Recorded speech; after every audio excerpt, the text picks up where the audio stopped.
로마서 7장 율법에서의 해방. 형제 여러분, 율법 아는 사람들에게 내가 말합니다. 여러분은 사람이 살아있을 동안에만 율법이 지배를 받는다는 것을 모르십니까? 결혼한 여자는 남편이 살아있을 동안에는 법적으로 그에게 매여 있지만 남편이 죽으면 그 법에서 자유롭게 됩니다. 남편이 살아있는데 다른 남자와 결혼하면 그 여자는 간음죄를 짓게 되지만 남편이 죽은 후에는 다른 남자에게 시집가도 죄가 되지 않습니다. 형제 여러분, 그러므로 십자가에 못 박히신 그리스도를 통해 여러분도 율법에 대하여 죽었습니다. 이것은 우리가 다른 분 곧 부활하신 그리스도의 사람이 되어 하나님을 위해 열매를 맺기 위한 것입니다. 우리가 육신의 지배를 받을 때에는 율법에 의해 일어난 죄의 욕망이 우리 안에서 작용하여 죽음에 이르는 열매를 맺었습니다. 그러나 이제는 우리가 얽매였던 율법에 대하여 죽고 거기서 해방되었습니다. 그러므로 우리는 율법에 의한 낡은 방법이 아니라 성령님이 새로운 방법으로 하나님을 섬기게 되었습니다. 그러면 율법이 죄입니까? 결코 그렇지 않습니다. 율법이 없었다면 내가 죄를 알지 못했을 것입니다. 만일 율법이 탐지 말아라 하고 말하지 않았다면 탐욕이 무엇인지도 몰랐을 것입니다. 그러나 죄가 계명으로 기회를 틈타서 내 속에 온갖 탐심을 일으켜 놓았습니다. 그것은 율법이 없으면 죄는 죽은 것이기 때문입니다. 내가 한때는 율법 없이 살았습니다. 그러나 계명을 알게 되자 죄는 살아나고 나는 죽었습니다. 생명을 주기 위한 그 계명이 오히려 나에게 죽음을 가져다 준 것입니다. 이것은 죄가 계명으로 기회를 틈타 나를 속이고 그 계명으로 나를 죽였기 때문입니다. 그러므로 율법과 계명은 다 거룩하고 이롭고 선합니다. 그렇다면 선한 것이 나에게 죽음을 가져왔다는 말입니까? 결코 그렇지 않습니다. 사실 나를 죽인 것은 죄입니다. 죄가 죄로서의 본성을 드러내기 위해 선한 그것을 이용하여 나를 죽였으니 죄는 계명으로 철저하게 악한 성격을 띠게 되었습니다.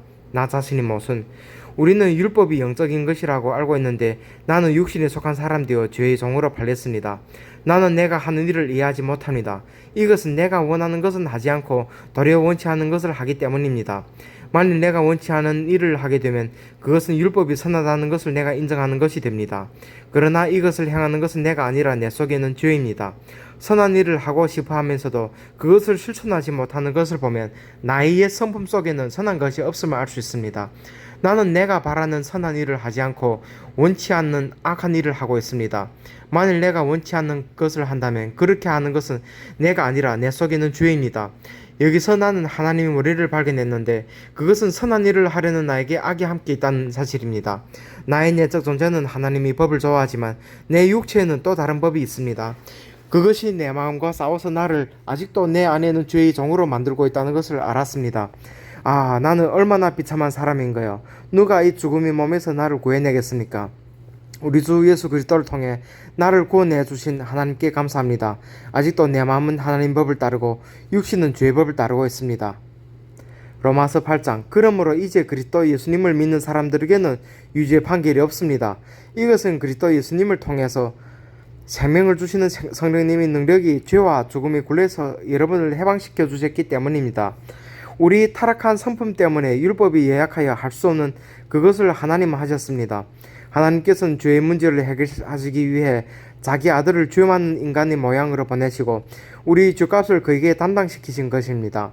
그것은 육신을 따라 살지 않고 성령님을 따라 사는 우리에게 율법의 요구를 이루기 위한 것입니다. 육신을 따라 사는 사람은 육신의 일을 생각하지만 성령님을 따라 사는 사람은 성령님의 일을 생각합니다. 육적인 생각은 죽음을 뜻하고 영적인 생각은 생명과 평안을 뜻합니다. 육적인 사람은 하나님 법에 복종하지 않고 또 복종할 수도 없기 때문에 하나님과 원수가 되고 맙니다. 육신이 지배를 받는 사람은 하나님을 기쁘시게 할 수 없습니다. 새 성품의 지배. 그러나 성령님이 여러분 안에 계시면 여러분은 육신의 지배를 받는 것이 아니라 성령님 지배를 받습니다. 누구든지 그리스도의 영이 없으면 그리스도의 사람이 아닙니다. 그러나 그리스도께서 여러분 안에 살아계시면 비록 여러분의 몸은 죄로 죽어있으나 영은 이로 인해 살아있는 것입니다. 죽은 사람들 가운데서 예수님을 다시 살리신 분이 영이 여러분 안에 계시면 그리스도를 살리신 그분이 여러분 안에 계시는 성령님을 통해 여러분이 죽을 몸도 살리실 것입니다. 형제 여러분, 우리가 빚진 사람들이지만 육신이 빚을 지고 육신을 따라 살아서는 안 될 것입니다. 만일 여러분이 육신을 따라 살면 죽을 것이지만 성령님을 통해 육적인 악한 행위를 죽이면 살 것입니다. 성령님이 인도를 받는 사람은 다 하나님의 아들입니다. 여러분 다시 두려워해야 할 종이 영을 받은 것이 아니라 하나님의 아들이 되게 하는 성령을 받았습니다. 그래서 우리는 성령님을 통해 하나님을 나의 아버지라고 부릅니다. 바로 그 성령님이 우리 영과 함께 우리가 하나님의 자녀라는 사실을 증거하십니다. 우리가 하나님의 자녀라면 하나님의 상속자라서 그리스도와 공동 상속인이 되는 것입니다. 그러므로 우리가 그리스도와 함께 영광을 받으려면 그분과 함께 고난도 받아야 합니다. 지금 우리가 받는 고난은 앞으로 우리에게 나타날 영광과 전혀 비교가 되지 않는다고 생각합니다. 모든 피조물들은 하나님의 아들들이 나타나기를 애타게 기다리고 있습니다. 피조물이 헛된 것이 복종한 것은 스스로 한 것이 아니라 하나님께서 그렇게 하신 것입니다.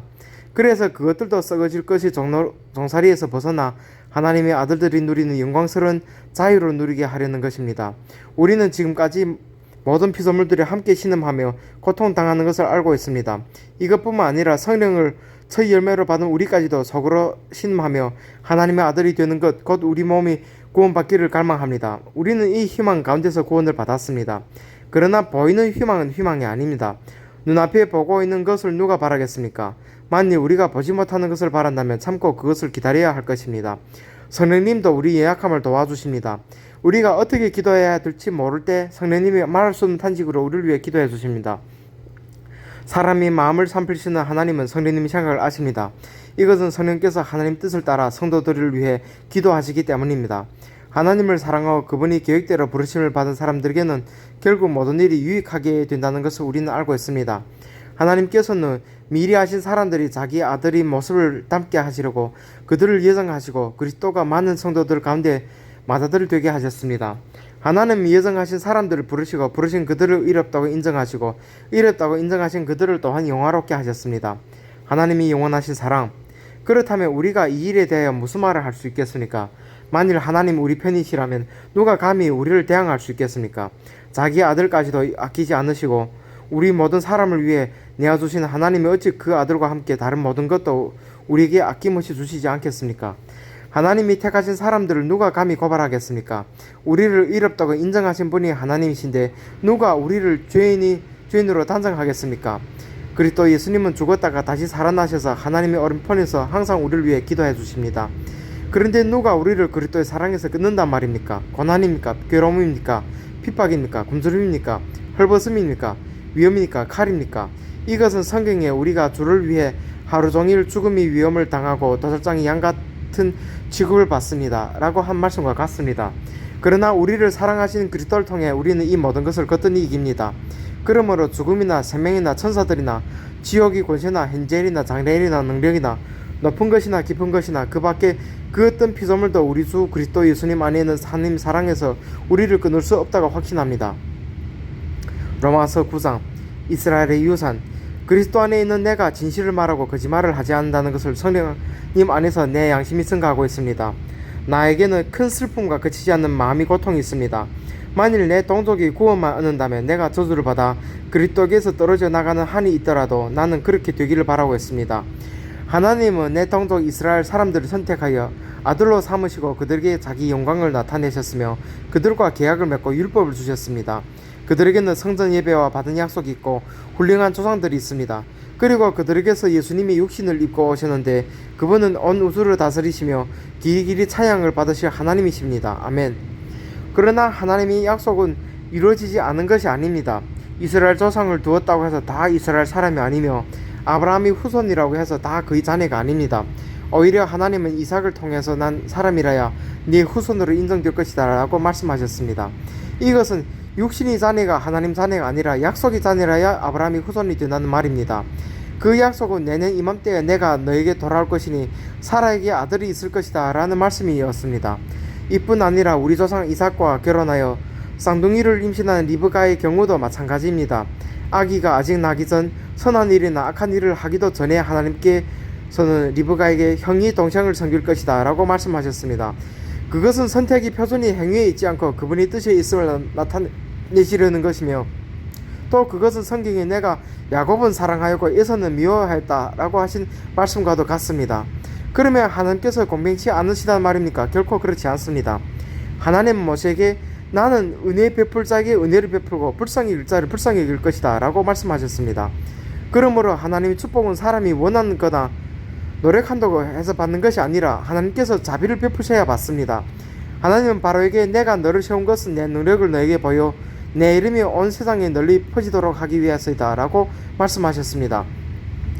그래서 하나님께서는 자기가 원하신 대로 어떤 사람은 불쌍히 여기시고 어떤 사람은 완고하게 하십니다. 그렇다면 어째서 하나님이 우리에게 잘못이 있다고 나무라십니까? 하나님의 뜻을 거역할 사람이 아무도 없지 않습니까?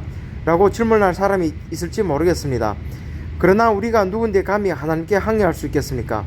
만들어진 물건이 그것을 만든 자에게 왜 나를 이렇게 만들었습니까? 하고 말할 수 있습니까? 토기장이가 같은 흙으로 귀하게 쓰일 그릇과 천하게 쓰일 그릇을 만들 권리가 없습니까? 만일 하나님이 노여우심을 보이고 자기 능력을 알게 하고 싶었지만 그래도 멸망받기로 되어 있는 사람들을 벌하시지 않고 너 그렇게 참아주셨다면 어떻게 하겠습니까? 또 하나님 불쌍히 여기셔서 영광을 받도록 미리 준비하신 사람들에게 그분이 풍성한 영광을 알리시기 위해 그렇게 하셨다면 어떻게 하겠습니까? 유대인 가운데서뿐만 아니라 이방인들 가운데서도 불러내신 우리에게 하나님이 그렇게 하신 것입니다. 그것은 하나님께서 호세아에 이어서 이렇게 말씀하신 것과 같습니다. 내가 내 백성이 아닌 사람들 내 백성이라 부르고 내가 사랑하지 않는 자를 나의 사랑하는 자라고 부를 것이다. 너희는 내 백성이 아니다 라고 한 바로 그곳에서 너희가 살아계신 하나님의 자녀라는 말을 듣게 될 것이다. 그리고 이사야도 이스라엘에 대하여 이렇게 외쳤습니다. 이스라엘 백성의 수가 바다의 모래알처럼 많을지라도 남은 사람만 구원을 받을 것이다. 주께서는 말씀하신 것을 이 땅에서 철저하게 속히 이룰 것이다. 또 이사야는 이렇게 예언하였습니다. 만일 전능하신 하나님 우리에게 씨를 남겨두시지 않으셨더라면 우리는 소돔과 고모라처럼 되었을 것이다. 그렇다면 우리가 무슨 말을 해야 되겠습니까?